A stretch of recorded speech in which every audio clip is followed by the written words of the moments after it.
So what you're saying is me, who just got off the boat like 15 minutes ago, have to reunite the people of Morrowind. I have to cure an uncurable disease that's been plaguing the lands. I have to become champion of all the diplomatic factions within Morrowind. And I have to face off against a god where 3 demigods tried to face off in battle and failed. Show your papers to the captain when you exit to get your release fee. Oh my god.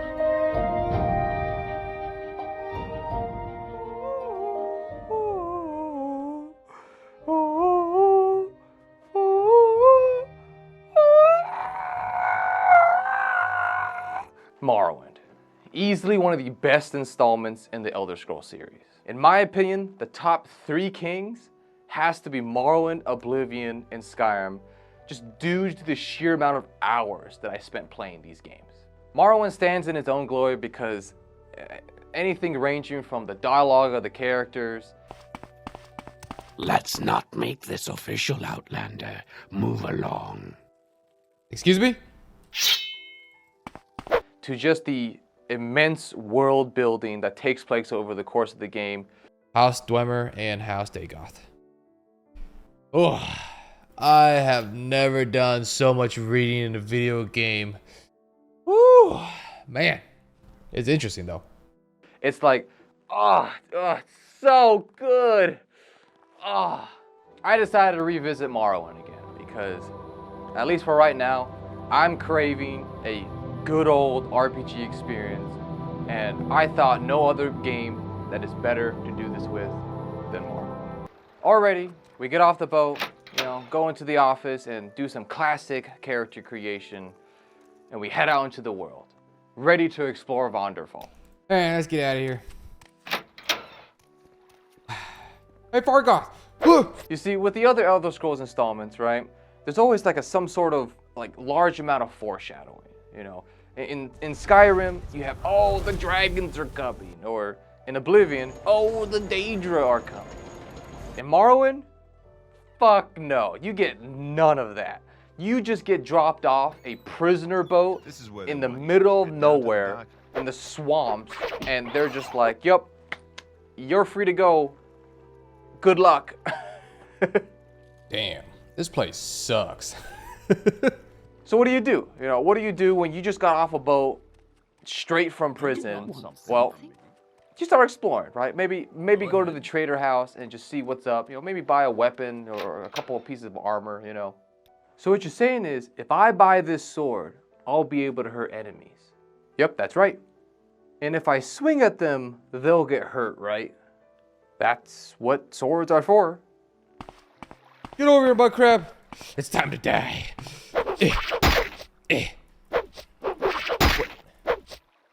Why am I not hitting him? What is this? And then you realize, damn, this shit sucks, You go out, you start exploring, and you're having the toughest time trying to fight off the simplest of mud crabs, right? You get in your ass kicked, right? You walk a little bit, you just see some sort of wizard just fall straight out of the sky for no freaking reason. Oh, okay, well. Ah! A free dead body!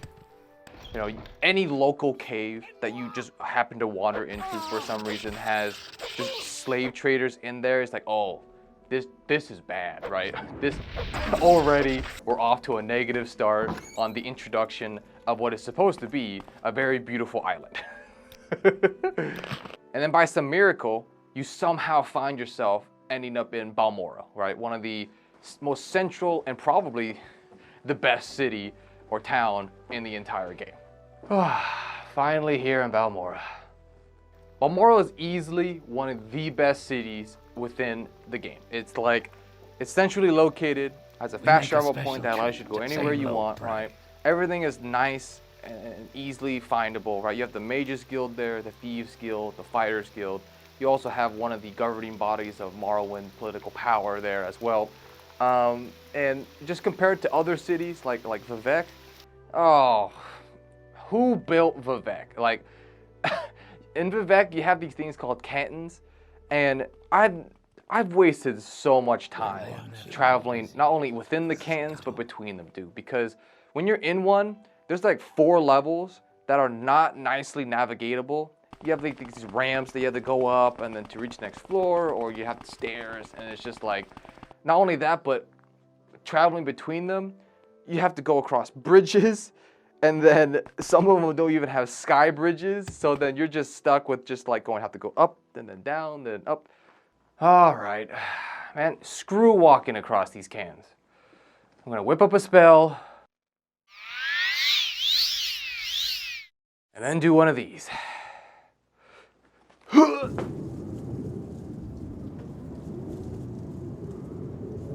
And this was a mistake! Whoever built Vivec, get a new job. It is not nice going through Vivec at all. At least they have a floating rock in the sky, which is kind of cool. Not to mention that every single one of these cantons, right? For some reason, if you go to the lowest level of every single one of these, right, in the sewers, there is just some bad shit just happening every single one of these, right? You find people getting murdered down there. You know, you have Daedric worshippers down there just like, these Daedric people are supposed to be baddish, but they're down there doing their own thing, right? You have ash zombies, you have bone lords down there that are attacking everything in sight. And it's just like, You know, you walk past an ordinary, it's like, we're watching you. We're watching you, scum. Bro, watch your damn self. If you just take the time to just go underneath into the sewers, you'll be like, yeah, we should probably take care of that, no? One other place that's sort of the bane of my existence within Morrowind are these damn Imperial forts, because I got no issues with the fort themselves. You know, you walk up to one, it looks pretty cool, but damn, if you go into one of those staircases within the forts, if you care to talk, it is like the most tedious thing ever. Because like you go up and then there's a guard there. You're like, there's no way. You can't even get around it. It's like, just not to mention any place that starts with Tel, you know, like Tel Mora or Tel Vas, same thing. Those damn tunnels, they're so small. Spare a few moments. You run into someone in those tunnels, and it's just like, I guess I'm not doing anything for the rest of the day today. It's guilds. Guilds are probably the most classic case of corporate culture in Morrowind. In Skyrim or Oblivion, for some reason there has to always be like a grand problem that needs to be fixed. You know, like some random stranger from off the street needs to come in and fix like a problem within the guild that's lasted several years. In Morrowind, nope. Just classic case of corporate politics and the occasional backstabbing of a coworker, you know. Participating in the Fighters Guild questline is probably one of the most fun questlines in Morrowind, because all you do is you take your weapon, go to a cave, beat the crap out of whatever's in that cave, come back and get money. And any other quest within the Fighters Guild is just some variation of this. You know, it's like, hey, go to a person's house, beat the crap out of the person, come back, get money. Go to a bandit hideout, kill everyone in the bandit hideout, come back and get money. I'm finally a homeowner. Oh, I forgot about that. You do this so many times that there's nothing else to do this to except to the own Fighters Guild, because like apparently there's rampant corruption within the Fighters Guild. So someone's like, hey, go out, kill everyone causing the corruption, come back, get money, and be promoted to the guild master of the Fighters Guild within Morrowind. It's great.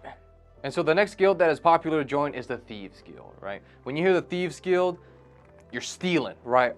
Anyone and everyone. It doesn't matter if you're rich, you're poor. If you have it, the Thieves Guild want it. Which I gotta say, working for the Thieves Guild, you know, you start off as a lowly footpad. You know, you steal a diamond, you steal some liquor, right? And then you start getting more and more complicated tasks, like steal some rare books from like one of the popular governmental officials within Morrowind, right? Or you steal Daedric darts that are apparently very expensive, right? Like I think they're like thousands of septims or something. And then eventually you work your way up and you meet the head honcho himself, the master thief that runs basically the Thieves Guild throughout the entire, setting of Morrowind. Jim Stacy. Eventually, you steal enough things, you accumulate your wealth, and then you fix the Thieves Guild's problems that you also become the guild master of the Thieves Guild. While we're on the topic of thieving around, I'm not gonna lie, I didn't realize how much fun I had stealing and just taking everything from everyone within Morrowind. Like, if you visit my house in Balmora that you get through the Fighters Guild, the floor and everything is just littered. Like just take a look. It's just littered with all the things that I've stolen and everything that I've gone from everywhere within Morrowind.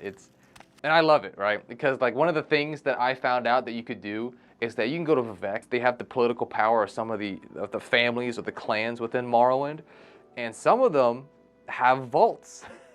And within those vaults, guess what? They have thousands upon tens of thousands of septims worth of value of items. We're talking ebony swords, glass swords, armor, enchanted items, and you steal one of those vaults, you don't have to do anything else in the game. And it is so easy to go into those vaults. Next up is the Mages Guild, right? With the Mages Guild, you think of magic. You're casting fireballs, you're doing lightning damage, right? You're performing some sort of heal on yourself, using any which way magic can enable yourself to combat your enemies.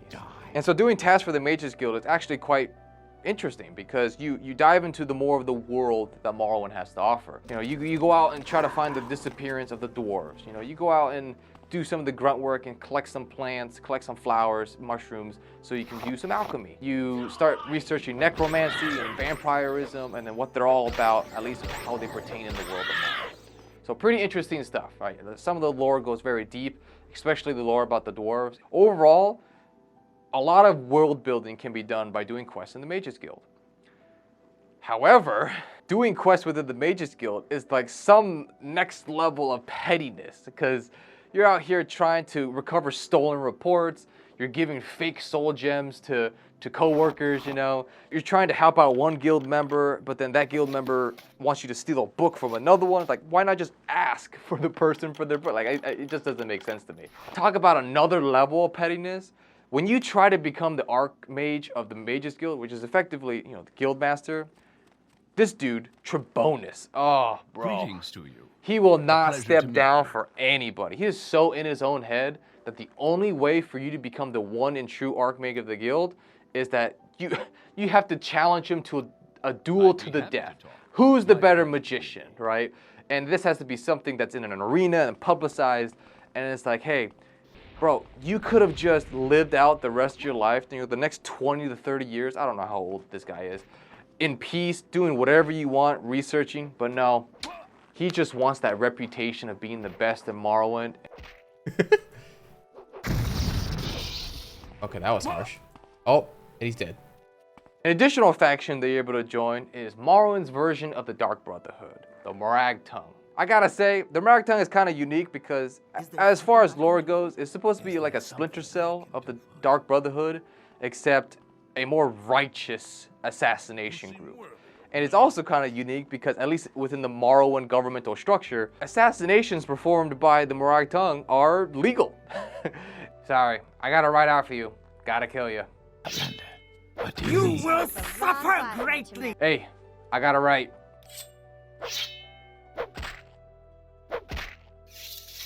Yo, I gotta. I shall enjoy watching you take your last breath. Ugh. I Lost this round.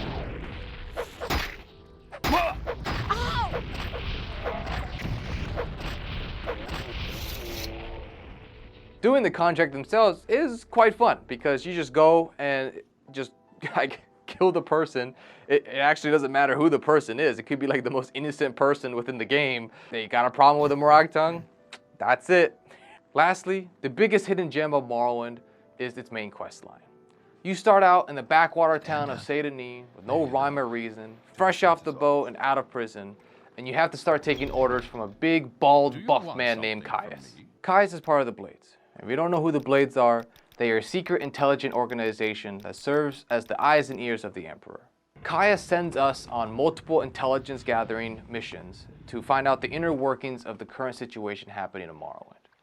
And it's during these missions that we come to find out that an ancient evil entity, Dagoth Ur of the Sixth House, is slowly rising into power to take over Morrowind. And so it is through the hopes of the people of Morrowind that an ancient hero of past long forgotten, the Neverine, comes back as a reincarnated figure to help free the people of Morrowind from the current struggles. I gotta say, throughout the entire main quest line, there is so much reading. Like, I'm talking about like hours worth of notes, dialogue, books that you have to read, and it's so enriching to read all of this text because you finally grasp not only the main questline lore, but everything that has come to be in the last like 300 years on how everything in Morrowind has played out. I highly recommend reading every single note if you get the chance. And so after all the intelligence gathering that you do for Caius, you come to find out that you are indeed the prophesized hero, Neverine, or at least a reincarnation of Neverine. Thus, making it your job to become the protector of the people of Morrowind and to fight back against the forces of Dagoth Ur and his Sixth House. Eventually, after doing everything you can to fight against the Sixth House, you ultimately meet the head honcho himself, Dagoth Ur. Welcome, Moon and Star, to this place where destiny is made. What the? If you actually listen to what Dagoth Ur is saying, it actually makes a lot of sense because his primary goal that he's trying to do is just save the people of Morrowind, right? And bring Morrowind back to its former glory. The problem is that his method of doing it is just very corrupt and monstrous because he's turning people into blobs, ash zombies, you know, these little dreamwalker things, and totally just stripping their humanity. I feel like that if he just did it in a more normal way, like, I think any person would side with them, you know, like actually do things the traditional way, like get allies on your side instead of just releasing a plague and then, you know, having that plague infect everybody and turning them into mindless zombies. But, you know, Yo, Dagoth, I know you want to save the people of Morrowind and restore them to their former glory, but you can't keep turning them into mindless zombies. So that's Morrowind, a 2003 classic, probably one of the best entries in the Elder Scrolls franchise, and overall, I'm just proud to say that I finally finished the game because I've never finished Morrowind before this moment, and I'm glad I did because it has a lot of memories in it, and it's one of my favorite games that I played back when I was a child. So if you enjoyed, thanks for watching.